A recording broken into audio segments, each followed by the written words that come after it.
So far on this journey, we've been pleasantly surprised by the sheer variety and quality of service that Cooey Parks has provided. So I sat down with Bert to get a little more insight as to how Cooey Parks came to be and where it's headed. One of the things that I've noticed about every park we've been to is the personal service. And I know we're the What's Up Down Under crew, and people sort of, you sometimes wonder whether you get a special treatment, but I don't think we have, but it's been so personal. It's like you're dealing with your friends when you get Absolutely. They're very friendly. I mean, all the parks have, and I mean, that's one of our criteria, and that's why they're part of the group. But yes, it's very personable, very down to earth, and also very different in the services and the support they give you.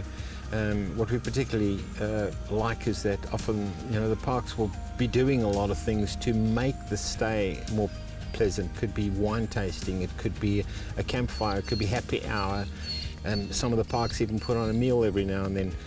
And they try to create their own little community, which was what travellers love, because I always say travellers love that ability to actually intermingle with other people, because they're away from home for months and months, so why not?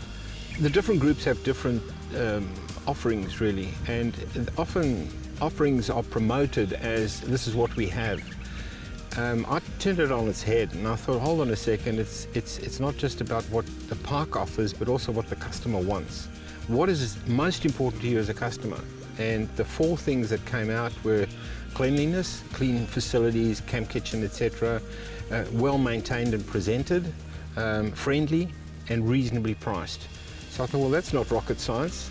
Let me bring all the parks together that deliver on those, and then we've really got a good quality network of parks for travellers meeting their particular needs. It sounds crazy, so we haven't focused on, have you got all these extra things, but are you delivering on what the majority of people want? And we really feel there's more adventure and more opportunity available for people to get out and to explore Australia. Get out into the country, go into the rural areas. I mean, you've seen from our visits to the towns we've just been in how much there is to do in these places. And so we really want to encourage that, to support rural business and rural communities as well, because many of them have done it really tough over the last couple of years. Let's talk about your members. So how does one become a member of Cooey Parks, and what's in it for them, more importantly? Right. Well, I think what's in it for them really comes back to those criteria, because I think people join because of what we offer, the quality of that, and secondly, the ability for our members to get a discount every time they come into the parks. Many of our parks also run specials, and we encourage that, and we make them aware of what's going on. We do a communication with social media and with newsletters and things like that. And so the discounts are very important. That draws a lot of people in, obviously. And so the membership's around $40 for 2 years. We've actually got a 1-year membership as well if people want to try us out for a year and say, well, look, let's give it a go.